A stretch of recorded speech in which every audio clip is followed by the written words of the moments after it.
Okay, next so మనం unit 1 అదేవిధంగా unit 2 అదేవిధంగా యూనిట్ 3ని ఇమ్యునాలజీకి సంబంధించి పూర్తి స్థాయిలో చెప్పడం జరిగింది. రిపీటెడ్గా ఆల్మోస్ట్ 2 times చెప్పాము, 2-3 times చెప్పడం జరిగింది. 3 times చెప్పాను అన్ని యూనిట్లు 3 వరకు కూడాను. సో కొంతమంది అటెండ్ అయ్యారు యూనిట్ 3 వరకు కూడా 3 times కూడాను. దినేష్ కానీ, రమా కానీ, అట్లాగే హేమ అటెండ్ అయింది. ప్రతిదీ 3 times అనేటువంటి చెప్పడం జరిగింది. సో అట్లాగే యూనిట్ 4 యూనిట్ 5 అనేటువంటిది. సో యూనిట్ 4 యూనిట్ 5ని ఆల్మోస్ట్ అందరూ అటెండ్ అయ్యారు ఇంతకుముందు. యూనిట్ 4 యూనిట్ 5 చెప్పేటప్పుడు ఏదో 1 or 2 members కానీ మిగిలిన వాళ్ళందరూ కూడా యూనిట్ 4 యూనిట్ 5కి అటెండ్ అయ్యారు.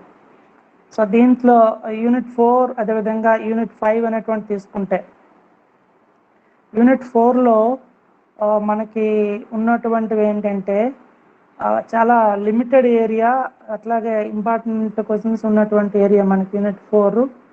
అందులో ఉన్నవి ఏంటంటే పర్టికులర్గా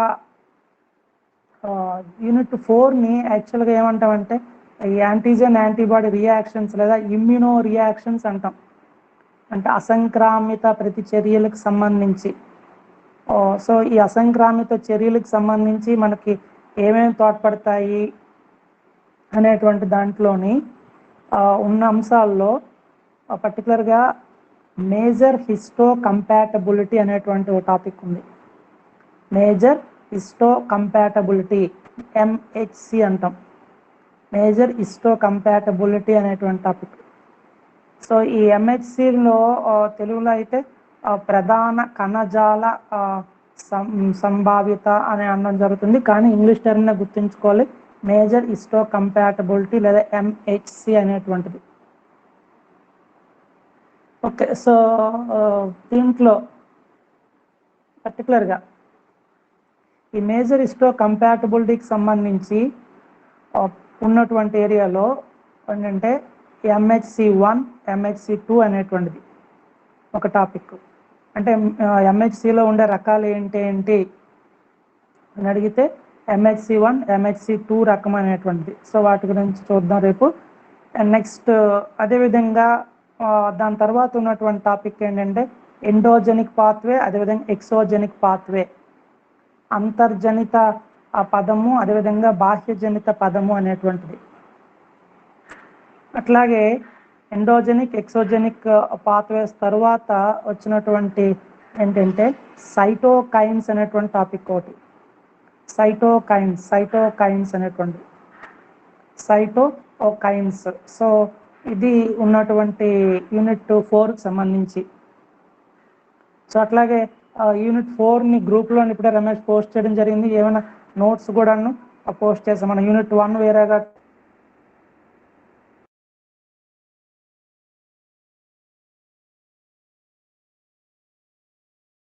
ఏదైనా దగ్గర పెట్టుకొని రాసుకోవాలి. ఓకే, సో దీనిలో మనం ఇది ఏం చెప్దాము ఏంటి అనేటువంటిది చూసుకుంటే ఆల్రెడీ 2-3 times చెప్పినటువంటి ఇంపార్టెంట్ క్వశ్చన్ ఏంటంటే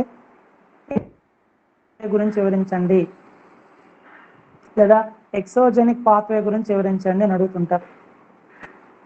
ఓకే, ఫస్ట్ వన్, MHC పార్టికల్స్లో 2 రకాల పార్టికల్స్ ఉంటాయని చెప్పాను. Major histo compatibility 1 particle, major histo compatibility 2 particle అనేటువంటి. దానిలో MHCకి సంబంధించినటువంటి అంశాలను అనుసరించి అంతర్జనిత పదము అనేటువంటి చూద్దాం. అంతర్జనిత పదము. సో ఒకసారి అందరూ కూడా వినండి, ఈజీగా ఉంటుంది, ఈజీగా అర్థం చేసుకోవచ్చు. లాస్ట్ టైం చెప్పేటప్పుడు మొత్తం నేను చెప్పిన తర్వాత హేమ, దినేష్, రమ వీళ్ళు మరలా చెప్పడం కూడా జరిగింది లాస్ట్ టైం చెప్పేటప్పుడు. సో ఈసారి కూడా మీతో చెప్పిస్తాను. ఈజీ క్వశ్చన్, మస్ట్గా ఎగ్జామ్లో ఇంకా తప్పించడానికి మార్గం లేదు వాడికి, క్వశ్చన్ పేపర్ సెటర్కి. కాబట్టి కంపల్సరీగా రావాల్సినటువంటి క్వశ్చన్స్ ఇవి. ఓకే, అంతర్జనిత పదము అనేటువంటి తీసుకుంటే సో ఈ రకమైనటువంటి ప్రక్రియకి అంతర్జనిత పదము లేదా ఎండోజెనిక్ పాత్వే అనేటువంటి పదానికి మనకి తోడ్పడినటువంటి MHC పార్టికల్స్ ఏంటంటే MHC1. చూడండి, పేరు చూడండి, MHC, మేజర్ హిస్టో కంపాటబిలిటీ 1 అనేటువంటిది. MHC1 అనేటువంటిది తోడ్పడుతుంది. ఓకే. నెక్స్ట్ దీంట్లో పర్టికులర్గా ఈ అంతర్జనిత పదము అన్నాం. సో పర్టికులర్గా ఏంటంటే జీవికి సంబంధించినటువంటి దేహము లోపల ఉన్నటువంటి ప్రోటీన్. సో ఈ దేహం లోపలికి సంబంధించినటువంటి ఈ ప్రోటీన్లు అనేటువంటివి కణము పైన ఉండొచ్చు, కణము లోపలైనా ఉండొచ్చు, కానీ దేహం లోపలికి సంబంధించినటువంటి ప్రోటీన్స్ లేదా ప్రతిజనకాలు అనేటువంటి. సో ఈ ప్రతిజనకాలు అనేటువంటివి దేహం లోపల, కణము లోపల లేదా కణం బయట ఉండడం జరుగుతుంది. అందుకోసమనే ఈ ప్రోటీన్ని ఏమంటామంటే ఇంట్రాసెల్యులార్ ప్రోటీన్స్ అంటాం, కణ అంతర్భాగ ప్రోటీన్లు అంటాం. ఈ ప్రోటీన్ని కణ అంతర్భాగ ప్రోటీన్స్, ఇంట్రాసెల్యులార్ ప్రోటీన్స్ అని అనడం జరుగుతుంది. ఇంట్రాసెల్యులార్ ప్రోటీన్స్ అని అంటాం. ఓకే. అట్లాగే ఈ కణ అంతర్భాగ ప్రోటీన్లు అనేటువంటివి సాధారణంగా ఏంటంటే కణము తాలూకు ఉపరితలం పైన ఉండొచ్చు లేదా కణద్రవ్యం లోపలైన ఉండొచ్చు. సో ఇవి మనం పర్టికులర్గా పేర్కొన్నవి ఏంటంటే ఈ సంబంధించినటువంటి ప్రోటీన్ని న్యూక్లియో ప్రోటీన్లు అంటాం. ఈ కణాంతర్భాగ ప్రోటీన్లని మనం ఏంటంటే ఈ న్యూక్లియిక్ యాసిడ్స్కి సంబంధించినటువంటి లేదా డిఎన్ఏ ఆర్ఎన్ఏ, జనరల్గా ప్రతిజనకాలకు సంబంధించినటువంటి న్యూక్లియిక్ యాసిడ్ ఏంటి, ఆర్ఎన్ఏ అనేది ఉంటుంది. సో ఆర్ఎన్ఏకి సంబంధించినటువంటి ప్రోటీన్లుగా వీటి పేర్కొంటారు న్యూక్లియో ప్రోటీన్లు. కణ అంతర్భాగ ప్రోటీన్లని మనం ఏ ప్రోటీన్లు అంటాం, న్యూక్లియో ప్రోటీన్లు అంటాం. న్యూక్లియో ప్రోటీన్స్ అని అనడం జరుగుతుంది. ఓకే. సో నెక్స్ట్ స్టెప్కి వెళ్దాం. సో ఇవన్నీ కూడా ఎక్కడ ఉంటాయి, దేహం తాలూకా అంతర్భాగంలోనే ఉన్నాయి లేదా కణం తాలూకా అంతర్భాగంలో ఉన్నాయి.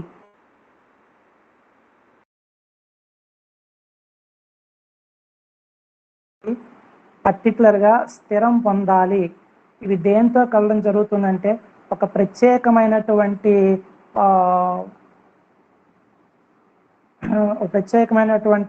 అంశము, ఆ ప్రత్యేకమైనటువంటి నిర్మాణము, దాన్నే యూబిక్వినోన్ అంటాం. ఆ ప్రత్యేకమైన అంశం ఏంటి, యూబిక్వినోన్. యూబిక్వినోన్ గుర్తుంచుకోండి, యూబిక్వినోన్. ఈ యూబిక్వినోన్ అనేటువంటి ఒక పదార్థంతో లక్ష్మణ్ ఏ పదార్థం పేరు ఏం చెప్పాను అన్న, ఒక సంక్లిష్టము ఒక నిర్మాణం ఉంటుంది, దాని పేరు ఏం చెప్పాను, యూబిక్. Very good. సో ఈ యూబిక్వినోన్ అనేటువంటి ఈ పదార్థము ఏం చేస్తుంది అంటే ఈ సంబంధించినటువంటి ప్రతిజనకంతో కలుస్తుంది, ప్రతిజనకము లేదా ప్రోటీన్తో కలుస్తుంది. సో యూబిక్వినోను ఈ ప్రతిజనకము లేదా ప్రోటీన్తో కలవడానికి కోసం ఒక ప్రత్యేకమైన ఎంజైమ్ కావాలి. ఆ ఎంజైమ్ అతకడానికి కోసం జనరల్గా తోడ్పడినటువంటి ఎంజైమ్ ఏంటి, ఎవరైనా కిరణమయ్య అతకడానికి కోసం తోడ్పడే ఎంజైమ్ ఏంటమ్మా, కిరణమయ్య అతకడం కోసం తోడ్పడే ఎంజైమ్, రమా రమా రమా రమా ఒకసారి అన్మ్యూట్ అవ్వు. రమా, అతకడం కోసం తోడ్పడే ఎంజైమ్.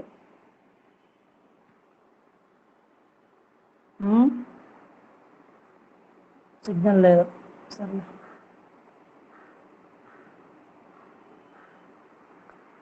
ఓకే. నెక్స్ట్ ఈ సంబంధించినటువంటి ప్రక్రియ కోసం తోడ్పడేటువంటి ఎంజైమ్ లైగేజ్. ఏంటి ఎంజైమ్, లైగేజ్. సో ఇలాగా ఆ ఎంజైమ్ అనేటువంటిది యూబిక్వినోన్ లైగేజ్ అనేటువంటి ఎంజైమ్ సహకారంతో ఈ యూబిక్వినోన్ అనేటువంటిది ఈ ప్రోటీన్తో కలుస్తుంది లేదా ప్రతిజనకంతో కలుస్తుంది లేదా న్యూక్లియో ప్రోటీన్తో కలుస్తుంది. ఫలితంగా యూబిక్వినోన్ ప్రతిజనక సంక్లిష్టము లేదా యూబిక్వినోన్ ప్రోటీన్ సంక్లిష్టం అనేది ఏర్పడింది. ఇలాగ ఉన్నటువంటి ఈ యూబిక్వినోన్ ప్రోటీన్ అనేది ఒక పెద్ద స్ట్రక్చర్, బృహదణువు. కాబట్టి దీన్ని నిర్వీర్యం చేయడం కోసం ఎట్లాగా మనం చేయడం జరుగుతుంది అంటే ఈ సంబంధించినటువంటి ప్రతిజనకము అంటే వ్యాధి కారకము, దాన్ని నిర్వీర్యం చేయడం కోసం ఒక ప్రత్యేకమైనటువంటి ఎంజైమ్ కావాలి. ఆ ప్రత్యేకమైన ఎంజైమ్ అంటే ప్రోటియేజ్ అని ఎంజైమ్. ఎంజైమ్ ఏంటి, ప్రోటియేజ్ అనేటువంటి ఎంజైమ్. ఓకే, ఈ ప్రోటియేజ్ అనేటువంటి ఎంజైమ్ ఫలితంగా ఈ యుబిక్వినోన్ ప్రతిజనక సంక్లిష్టము అనేటువంటిది విచ్ఛిన్నమైపోతుంది. యుబిక్వినోన్ ప్రోటీన్ సంక్లిష్టము లేదా యుబిక్వినోన్ ప్రతిజనక సంక్లిష్టము అనేటువంటిది ఈ ప్రత్యేకమైన ప్రోటియేజ్ అనేటువంటి ఎంజైమ్ ఫలితంగా ఏమైపోయింది, విడిపోయింది. ఎలా విడిపోయింది? చిన్న పాలీపెప్టైడ్ గొలుసులు విడిపోతుంది. ఒక 6 నుంచి 8 అమైనో యాసిడ్లు ఉన్నటువంటి అమైనో యాసిడ్స్ ఉన్నటువంటి పెప్టైడ్ గొలుసుగా విడిపోవడం జరుగుతుంది. ఒక 6 to 8 అమైనో యాసిడ్స్ ఉన్నటువంటి పెప్టైడ్ గొలుసుగా ఈ సంబంధించిన ప్రతిజనకమైనటువంటి విడిపోవడం జరుగుతుంది. సో యుబిక్వినోన్ సెపరేట్ అయిపోతుంది, ప్రోటీన్ అనేది పెప్టైడ్ గొలుసు అనేది సెపరేట్ అయిపోతుంది. ఇప్పుడు ఈ 6 నుంచి 8 అమైనో ఆమ్లాలు ఉన్నటువంటి పెప్టైడ్ చైన్ తరువాత మార్గంలోకి వెళ్ళాలి. సో మనకి ఈ అంతర్జనిత పదములోని అదేవిధంగా బాహ్యజనిత పదములోని మనకి సంబంధించినటువంటి అంశంలో తోడ్పడేవి ఏ కణద్రవ్య అంగాలు లేదా కణాంగాలు అనేవి తోడ్పడతాయంటే ఎండోప్లాజ్మిక్ రెటిక్యులం అంతర్జీవ ద్రవ్యజాలకము, అదేవిధంగా గాల్జీ సంక్లిష్టము, అదేవిధంగా లైసోజోములు అనేటువంటి తోడ్పడతాయి. సో మనకు తోడ్పడేవి ఈ 3 అంశాలు తోడ్పడడం జరుగుతుంది. ఈ 3 అంశాలు తోడ్పడతాయి. సో ఇప్పుడు ఈ విడిపోయిన పెప్టైడ్ గొలుసు ఎక్కడ కలుస్తుంది? ఆ సంబంధించినటువంటి అంతర్జీవ ద్రవ్యజాలకం యొక్క త్వచంపై కలుస్తుంది. అంతర్జీవ ద్రవ్యజాలకం యొక్క త్వచమ పైన కనెక్ట్ అవుతుంది. అంతర్జీవ ద్రవ్యజాలకం యొక్క త్వచానికి కనెక్ట్ అవడం జరుగుతుంది. సో ఈ అంతర్జీవ ద్రవ్యజాలకం యొక్క త్వచానికి కనెక్ట్ అవుతుంది కాబట్టి ఈ సంబంధించినటువంటి ఈ ప్రోటీన్లను ఏమంటామంటే త్వచ ప్రోటీన్లు అని కూడా అంటాం. వీటిని త్వచ ప్రోటీన్లు అంటాం. ఈ ప్రోటీన్లని కొంత మేరకు నిర్వీర్యం చేయడం కోసం అంతర్జీవ ద్రవ్యజాలకంలోని ఉన్నటువంటి పార్టికల్స్ ఏంటంటే MHC1 పార్టికల్స్ ఉంటాయి. బోత్ MHC1 MHC2 ఉంటాయి. కానీ ఇవి కణద్రవ్యం లోపల ఉండే ప్రోటీన్లు కాబట్టి దాన్ని రికగ్నైజ్ చేసేటువంటి అణువులు ఏంటంటే MHC1 అణువులు. ఓకే, MHC1 అణువులు ఈ లోపల కణ అంతర్భాగంలో ఉండే ప్రోటీన్ని రికగ్నైజ్ చేసే క్యాపబిలిటీ ఉంటుంది. సో రికగ్నైజ్ చేస్తుంది. MHC1 అణువులు అనేవి కణద్రవ్య ప్రోటీన్ లేదా కణ ఉపరితలంపై ఉన్నటువంటి కణాంతర్భ ప్రోటీన్ రికగ్నైజ్ చేసి దానిని విచ్ఛిన్నం చేయడం స్టార్ట్ చేస్తుంది. దాంట్లో ఉన్నటువంటి ఆ తిత్తుల్లో ఉన్నటువంటి వివిధ రకాలైనటువంటి ఆ స్రావకాల సహాయంతో. సో కొంత మేరకు నిర్వీర్యం చేసిన తరువాత ఆ నిర్వీర్యం అయిపోయినటువంటి అంటే ఆఫ్ నిర్వీర్యం పూర్తి స్థాయిలో ఆ ప్రతిజనకం అనేది విచ్ఛిన్నం అయిపోలేదు. ప్రతిజనకంతో క్రియాశీల నాశనం అవ్వలేదు. కొంత మేరకే అది డిజాల్వ్ అవ్వడం జరిగింది. సో అలా ఉన్నటువంటి ఈ ప్రతిజనకాను నెక్స్ట్ అనేటువంటిది ఎక్కడికి పంపడం జరుగుతుంది అంటే గాల్జీ సంక్లిష్టానికి పాస్ అవుతుంది. ఇక్కడికి గాల్జీ సంక్లిష్టం దగ్గరికి వెళ్ళడం జరుగుతుంది. ఓకే, గాల్జీ సంక్లిష్టానికి పాస్ అయిన తర్వాత గాల్జీ సంక్లిష్టానికి సంబంధించినటువంటి ఈ స్రావ తిత్తులు అనేటువంటి వాటి సహకారంతో గాల్జీ సంక్లిష్టంలో ఉన్నటువంటి స్రావకం సహాయంతో అవి కూడా నిర్వీర్యం చేయబడి ఆ తర్వాత అది కూడా పూర్తి స్థాయిలో జరగదు, కొద్ది మేరకే నిర్వీర్యం చేయడం జరుగుతుంది. సో అట్లాగా ఆ నిర్వీర్యం కొంతమేరకు నిర్వీర్యం అయినటువంటి ఈ సంబంధించినటువంటి ప్రోటీన్స్ అనేటువంటివి ప్రతిజనకాలు అనేటువంటివి వ్యాధికారానికి సంబంధించినటువంటివన్నీ కూడాను తర్వాత ఎక్కడికి వెళ్ళడం జరుగుతుంది అంటే లైసోజోములకు వెళ్తాయి. ఇక్కడికి లైసోజోముల్లో మనకి ప్రాథమిక లైసోజోములు, ద్వితీయ లైసోజోములు, తృతీయ లైసోజోములు ఉన్నాయి. సో జనరల్గా ఈ ద్వితీయ లైసోజోములు అదేవిధంగా ఈ తృతీయ లైసోజోములు అనేటువంటివి ఏంటంటే కణ భక్షణ ప్రక్రియ అనేది నిర్వర్తిస్తుంది. కణ భక్షణ ప్రక్రియ అనేటువంటిది నిర్వర్తించడం జరుగుతుంది. ఆ కణభక్షణ ప్రక్రియ ద్వారా ఈ సంబంధించినటువంటి ప్రోటీన్లను నిర్వీర్యం చేసి ఓకే ఆ సంబంధించినటువంటి కొంతమేరకు నిర్వీర్యమైపోయిన ప్రోటీన్ పూర్తి స్థాయిలో నిర్వీర్యమైనటువంటిది ఈ కణభక్షక లైసోజోమ్లను చేయడం ద్వారా వాటిని తరువాత శాశ్వతికులు లేదా తృతీయ లైసోజోమ్లు కనిపిస్తుంది. సో ఎప్పుడైతే తృతీయ లైసోజోములు శాశక్తులు ఏం చేస్తాయి, ఆ కణానికి సంబంధించినటువంటి ఉపరితలానికి వచ్చి ఆ కణత్వచం దగ్గర చేరిన తర్వాత ఆ కణత్వచం బ్లాస్ట్ అయిపోతుంది, కణత్వచం పేలిపోతుంది. కణత్వచం పేలడం ద్వారా బయటికి ఎక్స్పోజ్ అయిపోతాయి. ఏంటి ఏవి, నిర్వీర్యమైపోయినటువంటి ప్రోటీన్స్. సో అలాగా ఈ ప్రోటీన్స్ అనేటువంటివి ఏ రకమైన ప్రోటీన్లు, కణ అంతర్భాగంలో ఉండే ప్రోటీన్లు. కణ అంతర్భాగంలో ఉన్నటువంటి ఆ ప్రోటీన్లు అనేటువంటివి నిర్వీర్యం అవ్వడము అనేటువంటిది ఒక ముఖ్యమైనటువంటి అంశంగా పరిగణించడం జరుగుతుంది. ఈ అంశం ద్వారా పరిగణించబడినటువంటివన్నీ కూడాను ఇలాగా గాల్జీ సంక్లిష్ట అంతర్జీవ ద్రవ్యజాలకము, అదేవిధంగా గాల్జీ సంక్లిష్టము, అట్లాగే నెక్స్ట్ లైసోజోములు, ప్రాథమిక లైసోజోములు, ద్వితీయ లైసోజోమ్, తృతీయ లైసోజోములు చేరి ఆ కణత్వచం దగ్గరకు వచ్చి అవి బ్లాస్ట్ అయ్యి చనిపోవడం, నిర్వీర్యం అయిపోవడం అనేటువంటి జరుగుతుంది. ఇది ఏ రకమైనటువంటి pathway, endogenic pathway. So endogenic pathway అనేటువంటిది సాధారణంగా మనకి MHC1 అణువులు అనేటువంటి దాని సహకారం జరిగింది. నెక్స్ట్ మరొక రకమైనటువంటి పాత్వే ఏంటంటే ఎక్సోజెనిక్ పాత్వే. ఎక్సోజెనిక్ పాత్వే అనేటువంటిది బాహ్య జనిత పదము అనేటువంటిది. ఓకే, సో ఈ సంబంధించినటువంటి బాహ్య జనిత పదము అనేటువంటి అంశం తీసుకుంటే, ఈ బాహ్య జనిత పదములో మనకి తోడ్పడే అణువులు ఏంటంటే MHC2 అణువులని తోడ్పడతాయి.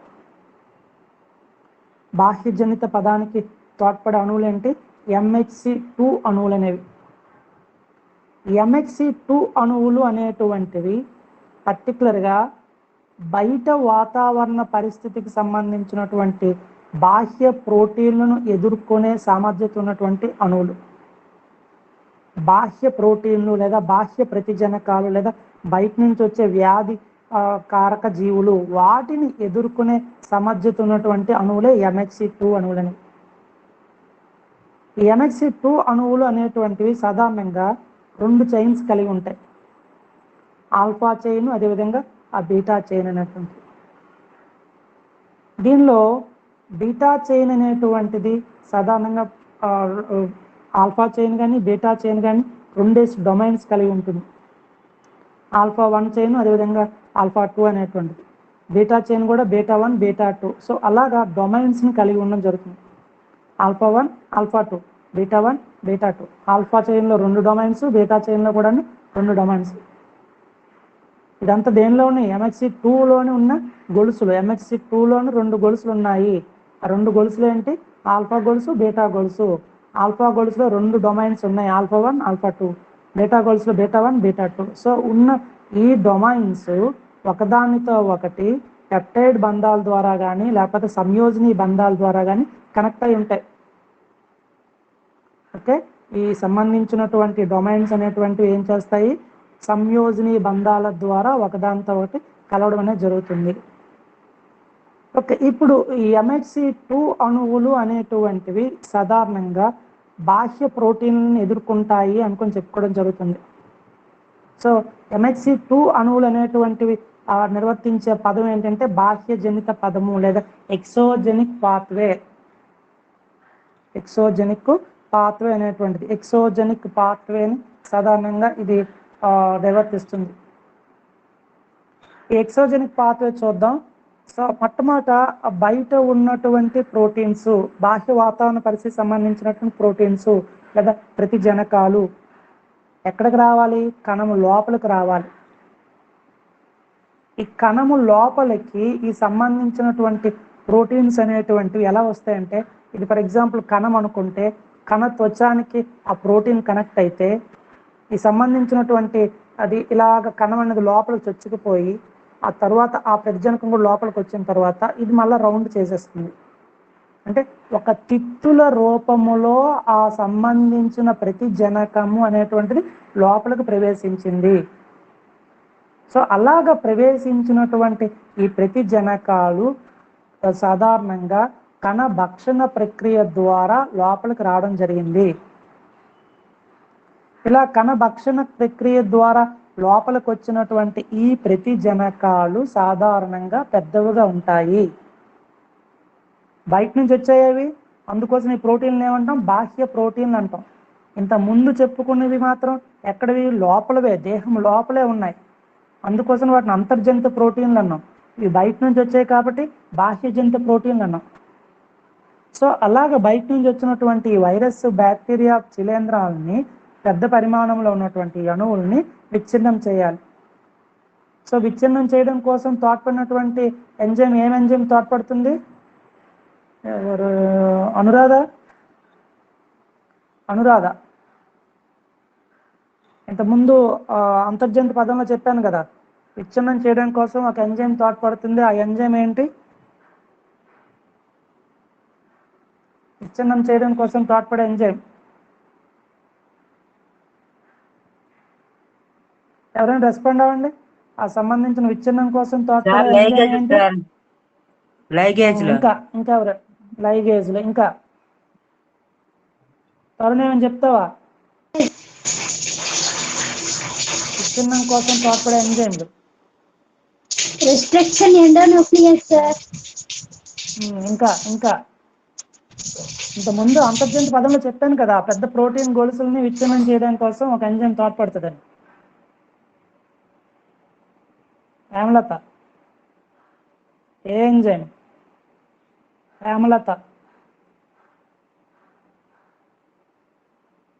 హేమలత విచ్ఛిన్నం చేయడానికి తోడ్పడే ఎంజైమ్. రెస్పాండ్ అవుతుంది. హేమలత ఏంటమ్మా, ఏం ఎంజైమ్? విచ్ఛిన్నం చేయడానికి తోడ్పడే ఎంజైమ్.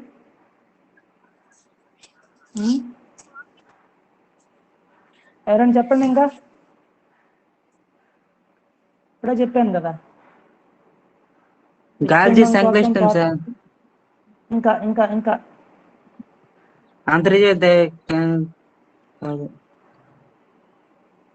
లక్ష్మణ్ బాగా రెస్పాండ్ అవుతున్నాడు. ఏదో ఒక విషయాన్ని తప్పో ఒప్పో చెప్పడానికి ప్రయత్నిస్తున్నాడు.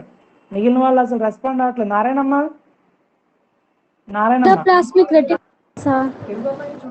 ఎంజైమ్లు అవి ఎంజైమా? నేను అడుగుతుంది ప్రోటీన్, పెద్ద బ్రోధాన్ని విచ్ఛిన్నం చేయడానికి ఒక ఎంజైమ్ అక్కడ తోడ్పడింది కదా అంతర్జనిత పదంలో. Protease. Very good. So protease, ఆ ఎంజైమ్ ఏంటి? ప్రోటీయేజ్ అని చెప్పాను. లక్ష్మణ్, అతకడాని కోసం అయితే లైగేజ్. ఓకేనా? అతకడాని కోసం ఏం తతికింది అక్కడ? ఆ సంబంధించినటువంటి యూబిక్వినోను, అదేవిధంగా ఆ ప్రోటీన్ కలవడం కోసం లైగేజ్ తోడ్పడింది అక్కడ. అదే ఆ తర్వాత విచ్ఛిన్నం చేయడానికి, చిన్న పెప్టైడ్ గొలుసులు చేయడానికి తోడ్పడే ఎంజైమ్ ప్రోటీయేజ్ అని చెప్పాను. సో ఇక్కడ కూడా అంతే, ప్రోటీయేజ్ అనేటువంటి ఎంజైమ్ తోడ్పడుతుంది. ప్రోటీయేజ్ అనేటువంటి ఎంజైమ్ సహకారంతో విచ్ఛిన్నం అయిపోతుంది. విచ్ఛిన్నమై చిన్న ఒక 6 నుంచి 7 అమైనో ఆమ్లాలు ఉన్నటువంటి పెప్టైడ్ గొలుసు అనేది ఏర్పడుతుంది. ఓకే, నెక్స్ట్ ఈ పెప్టైడ్ గొలుసు అనేటువంటిది ఈ సంబంధించినటువంటి ఈ ప్రోటీన్ అణువు లేదా ప్రతిజనకము అనేటువంటిది తర్వాత ఎక్కడికి వెళ్ళాలి, ఎక్కడ కనెక్ట్ అవ్వాలి అని తీసుకుంటే ఆ సంబంధించినటువంటి నెక్స్ట్ మనకి ఒక కణాంగం ఉంది. ఏంటది? అంతర్జీవ ద్రవ్యజాలకం. సో అంతర్జీవ ద్రవ్యజాలకము. సో ఈ అంతర్జీవ ద్రవ్యజాలకానికి ఆ సంబంధించినటువంటి దాంట్లో ఉన్న ఒక ప్రత్యేకమైనటువంటి అణువులు అనేటువంటివి ఆ ప్రోటీన్ గుర్తిస్తాయి. ఏ రకమైన అణువులు? MHC2 అణువులు. ఈ MHC2 అణువులు అనేటువంటివి దేనికి ఇప్పుడు గుర్తించాయి? అక్కడ వచ్చినటువంటి బాహ్య ప్రోటీన్ల తాలూకా పెప్టైడ్ గొలుసుని కనెక్ట్ అయ్యాయి. ఓకే, బాహ్య ప్రోటీన్ల తాలూకా పెప్టైడ్ గొలుసుకి ఈ MHC2 అణువులు అనేటువంటి కలుస్తాయి. ఓకే, ఇలాగా అంతర్జీవ ద్రవ్యజాలకంలో కనెక్ట్ అయిన తర్వాత వాటి తాలూకా కుడ్యాన్ని, ఆ ప్రతిజనకాలని కొంత మేరకు నిర్వీర్యం చేసిన తర్వాత అక్కడి నుంచి ఎక్కడికి వెళ్తుంది అంటే ఆ సంబంధించినటువంటి అంతర్జీవ ద్రవ్యజాలకం తర్వాత వచ్చేది ఏంటి? గాల్జీ సంక్లిష్టం. ఈ గాల్జీ సంక్లిష్టం తాలూకా అంశానికి వెళ్ళడం జరుగుతుంది. గాల్జీ సంక్లిష్టానికి సంబంధించినటువంటి శ్రావరిక్తికులు దానిలోకి చేరడం జరుగుతుంది. సో శ్రావరిక్తికులో చేరిన తర్వాత శ్రావరిక్తికుల్లో ఉన్నటువంటి ఆ సెక్రేషన్ సహకారంతో కొంతమేరకు నిర్వీర్యం అయిపోతాయి, కొంతమేరకు పోవడం అనేది జరుగుతుంది. ఓకే, నెక్స్ట్ ఆ తర్వాత వచ్చినటువంటి అంశం ఏంటంటే దాంతో నిర్వీర్యం అయిన తరువాత సంబంధించినటువంటి ఆ ప్రతిజనకాలు అనేటువంటివి ఆ తర్వాత ఎక్కడికి వెళ్తాయి, లైసోజోముల్లోకి వెళ్తాయి. సేమ్ దానిలోకి ఇది కూడా మరి ఇంకా రిపీటెడే. సో లైసోజోముల్లోకి వెళ్ళి లైసోజోముల్లో ఉన్నటువంటి ప్రాథమిక లైసోజోములు, ద్వితీయ లైసోజోములు, తృతీయ లైసోజోములు 3 క్రియావంతంగా ఉండి తమ తాలూకా క్రియను నిర్వర్తిస్తాయి. మొట్టమొదట ఈ ద్వితీయ లైసోజోములు అనేటువంటివి ఈ ప్రతిజనకాలని, ఈ ప్రోటీన్ని లేదా ఎమైనా ఆమ్లాలు కలిగినటువంటి పెప్టైడ్ గొలుసుని, దానిలోని ప్రోటీన్ని పూర్తి స్థాయిగా నిర్వీర్యం చేస్తాయి. నిర్వీర్యం చేసిన తర్వాత అంటే దాని క్రియను పూర్తిగా జరగకుండా డిజాల్వ్ చేసి ఆ తర్వాత ఎక్కడ పోవడం జరుగుతుంది, సంబంధించినటువంటి తృతీయ లైసోజోమ్కి వెళ్తుంది. తృతీయ లైసోజోము అనేటువంటిది సాధారణంగా శాస నిర్మాణాలుగా, శాసరిక్తికలుగా ఉండి కణత్వచం దగ్గరకు వచ్చి బయటికి పంపిస్తాయి. సో అలాగా మనకి ఈ సంబంధించినటువంటి సైకిల్ అనేటువంటిది సంబంధించిన పెప్టైడ్ గొలుసు అంతర్జీవ ద్రవ్యజాలకం, దాని నుంచి గాల్జీ సంక్లిష్టం, దాని నుంచి సంబంధించినటువంటి కణత్వచంకి వెళ్ళి అక్కడ నుంచి బయటికి వెళ్ళడం అనేది జరుగుతుంది. ఓకేనా, ఇది ఒక చైన్. నెక్స్ట్ ఇలాగే మరికొన్ని కూడా జరగడానికి అవకాశం, అంటే మరొక వే, ఇలాగా ఇదంతా వే కాకుండా డైరెక్ట్ వే కూడా ఉంది దీనికి. ఎలా డైరెక్ట్ వే అయితే బైపాస్ అన్నమాట. బైపాస్ ఎలా జరుగుతుంది, అంతర్జీవ ద్రవ్యజాలకం చేరిన తరువాత ఆ సంబంధించినటువంటి ఈ బాహ్య ప్రోటీన్లు అనేటువంటివి చంపివేయడం జరుగుతుంది. బాహ్య ప్రోటీన్ నిర్వీర్యం చేయడం జరుగుతుంది. కొంతమేరకు నిర్వీర్యం చేసిన తర్వాత ఇంకేమైనా దాంట్లో క్రియాశీలత మిగిలిపోతే ఆ క్రియాశీలత మిగిలిపోయినటువంటి ప్రోటీన్లు అనేటువంటివి తర్వాత ఎక్కడికి వెళ్తాయి అంటే ఆ లైసోజోమ్లోకి వెళ్ళిపోతాయి. మరి మధ్యలో ఉన్నటువంటి గాల్జీ సంక్లిష్టానికి వెళ్లకుండా లైసోజోమ్కి వెళ్తాయి. లైసోజోముల్లోకి వెళ్ళి ప్రాథమిక లైసోజోములు, ద్వితీయ లైసోజోమ్, తృతీయ లైసోజోములు చేరుతాయి. ఆ ప్రాథమిక, ద్వితీయ, తృతీయ లైసోజోములు చేరిన తర్వాత వాటిని నిర్వీర్యం చేస్తాయి. ఇప్పుడు చెప్పుకున్నాం కదా, మొట్టమొదటి ద్వితీయ లైసోజోములు అన్నీ కూడా వాటిని భక్షించేస్తాయి. తృతీయ లైసోజోములు అన్నింటినీ కూడా శాస నిర్మాణాలుగా ఉండి వాటిని బయటికి పంపించడం జరుగుతుంది. సో ఇలాగా సింపుల్ గుర్తుంచుకోవాల్సిన డిఫరెన్స్ ఒకటి. బాహ్య పదం అంతర్జంతు పదానికి బాహ్య పదానికి తేడా, అంతర్జంతు పదంలో MHC1 అణువులు, బాహ్యజంతు పదంలో MHC2 అణువులు. అక్కడ సంబంధించి కణము లోపల ఉండే ప్రోటీన్లు లేదా దేహం లోపల ఉండే ప్రోటీన్లు, అందుకోసం వాటిని కణాంతర్భాగ ప్రోటీన్లు, అదేవిధంగా న్యూక్లియర్ ప్రోటీన్లు అంటాం. ఇదనుకో బయట నుంచి వచ్చినటువంటి ప్రోటీన్లు, అందుకోసం వీటిని బాహ్యత్వచ ప్రోటీన్లు లేదా బాహ్యజంతు ప్రోటీన్లు అంటాం. అట్లాగే అక్కడ అంతర్జంతు పదంలో యుబిక్వినోన్ అనే ఒక స్థిర పదార్థంతో ఆ అంతర్జంతు ప్రోటీన్లు కలుస్తాయి. ఇక్కడ అటువంటిది ఏమీ లేదు. బయట నుంచి వచ్చినటువంటి ఆ ప్రోటీన్లు కణభక్షణ ద్వారా సంబంధించిన తిత్తి రూపంలో లోపలికి వస్తాయి. అలా వచ్చినటువంటిది అక్కడ ఇక్కడ రెండు దగ్గరలో కూడా విచ్ఛిన్నం కోసం ఏంటంటే ప్రోటీయేజ్ అనేది కావాలి. ఇక్కడ ప్రోటీయేజ్తో విచ్ఛిన్నం అయిపోతుంది, ఇక్కడ కూడా ప్రోటీయేజ్తో విచ్ఛిన్నం అయిపోతుంది. సో అక్కడైతే లైగేజ్ అనేది కొత్తగా ఉంది, ఇక్కడ లైగేజ్ అలాంటిది ఏమీ కూడా లేదు, గుర్తుంచుకోవాలి. ఆ తర్వాత లోపలికి వచ్చిన తర్వాత సంబంధించినటువంటి అంశం ఏంటంటే విచ్ఛిన్నకారి అయిపోయిన తర్వాత నెక్స్ట్ దానికి సంబంధించినటువంటి అంశం లోపల పర్టికులర్గా గాల్జీ అంతర్జీవ ద్రవ్యజాలకము, అదేవిధంగా నెక్స్ట్ గాల్జీ సంక్లిష్టము, లైసోజోములు, ఇలాంటి అంశాలన్నీ కూడాను వాటిని నిర్వీర్యం చేయడం అనేటువంటిది జరుగుతుంది. సేమ్ దానిలో ఎలా జరిగింది దీనిలో కూడాను అట్లాగే తోడ్పడుతుంది. అక్కడ గాల్జీ అంతర్జీవ ద్రవ్యజాలకంలో ఉండే MHC1 అణువులు, ఇక్కడికి వచ్చేసరికి MHC2 అణువులు ఉంటాయి అనుకుని రాస్తాం. సో ఇది ఎగ్జామ్లో ఎలాగ అడుగుతారు అంటే MHC1 అణువులను వివరిస్తూ అంతర్జంతు పదాన్ని వివరించండి, అదేవిధంగా MHC2 అణువులను వివరిస్తూ బాహ్యజంతు పదాన్ని వివరించండి, ఇలా అడుగుతారు ఎగ్జామ్స్లో. సో దానికి మీరు ఆన్సర్ అనేటువంటి రాయాలి. ఈజీ డయాగ్రామ్స్ కూడా మీకు ఆల్రెడీ నోట్స్ అని పోస్ట్ చేయడం జరిగింది. MHC1 MHC2 అణువుల నిర్మాణము, బాహ్యజంతు పదము, అంతర్జంతు పదం అనేటువంటిది ఈజీగా ఉంటుంది. నేర్చి ఎగ్జామ్స్ రాయండి. మీరు అలాగా టైం అయిపోతుంది. ఈజీ క్వశ్చన్స్ ఇవన్నీ కూడాను మీరు ఎగ్జామ్స్కి అటెండ్ రాస్తేనే మీకు ముందుకు వెళ్తారు. ఓకే, నెక్స్ట్ ఉన్నటువంటి టాపిక్ తీసుకుంటే ఏంటంటే టాపిక్ సైటోకైన్స్ అనేటువంటి. సైటోకైన్స్ అనేటువంటి ఒక టాపిక్. సో ఈ టాపిక్ గురించి స్లైట్గా ఇంట్రడక్షన్ ఇద్దాం. సో ఏమైనా డౌట్స్ ఉన్నాయి? ఈ అంతర్జంతు పదము బాహ్యజంతు పదానికి సంబంధించి ఏమైనా డౌట్స్ ఉన్నాయి? ఇప్పటి వరకు చెప్పుకున్నటువంటి 3 యూనిట్లకు సంబంధించి ఏమైనా డౌట్స్ కానీ ఏదైనా ఉంటే అర్థం చేసుకోవాలి. ఒకసారి నాకు యూనిట్ 2ను మాత్రం ప్రతి ఒక్కరూ క్లియర్గా ఉండాలి. యూనిట్ 2 విషయంలో యూనిట్ 2 అనేటువంటిది మెటీరియల్ లేదు, ఎలా రాయాలి అనేటువంటి డౌట్స్ ఏం పడద్దు. దాని మీద మీరు క్లారిఫై ఉండాలి. ప్రతిదీ నోట్స్ అన్ని పోస్ట్ చేయడం జరుగుతుంది. ఏమైనా డౌట్ ఉంటే నాకు అడగాలి. అంతేగాని అదే ఉంది ఇదే ఉంది అనుకుని మొమాటం పడిపోయి ఎవరు మొన్న ఇంకా నోట్స్ రాయలేదు అనుకుని ఎవరు చెప్పారు నాకు, భారతి, రమ్య, వీళ్ళందరూ కూడా. ఇంకెందుకు నోట్స్ అలా బ్యాలెన్స్ ఉంచుతున్నా నాకు అర్థం కావట్లేదు. ఎప్పుడో మనం ఏప్రిల్ 1 ఇచ్చాం మన నోట్స్ అనేటువంటివి. సో మీరు అందరూ కూడా నోట్స్ కంప్లీట్ చేయాలి. సో రిమైనింగ్ నెక్స్ట్ సైటోకైన్స్ అనేటువంటి ఒక టాపిక్. సైటోకైన్స్, ఈ సైటోకైన్స్ అనేటువంటివి సాధారణంగా వివిధ రకాలుగా ఉంటాయి. వీటి గురించి రేపు కూడా చెప్తాం. జస్ట్ లైట్గా ఇన్ఫర్మేషన్ ఇద్దాం. ఏంటి సైటోకైన్స్ అనేది తీసుకుంటే, ఇవి ఈ కణానికి సంబంధించి కైన్ అంటే ఏంటంటే విభజన. సైటో అంటే కణము విభజనకు సంబంధించినటువంటి ఒక ప్రత్యేకమైనటువంటి అంశాలు. ఇవి ఏం చేస్తాయి అంటే జనరల్గా వివిధ రకాలైనటువంటి కణద్రవ్య భాగాల్లో ఉండి వాటిని స్టిమ్యులేట్ చేయడం కోసం ఈ సైటోకైన్స్ అనేటువంటివి సాధారణంగా ఉపయోగపడడం అనేటువంటిది జరుగుతుంది. ఓకే, సో దీంట్లోనే ఈ సైటోకైన్స్లో అవి ఉండే ప్రదేశాన్ని అనుసరించుకొని వాటిని వివిధ రకాలు ఉంటాయి. పారాకైన్ అని, అట్లాగే నెక్స్ట్ లింఫోకైన్ అని, అట్లాగే నెక్స్ట్ అదేవిధంగా ఇంకా వివిధ రకాలైనటువంటి కైన్స్ అనేటువంటి సాధారణంగా ఉండడం జరుగుతుంది. ఓకే, రేపు క్లాస్ చూద్దాం.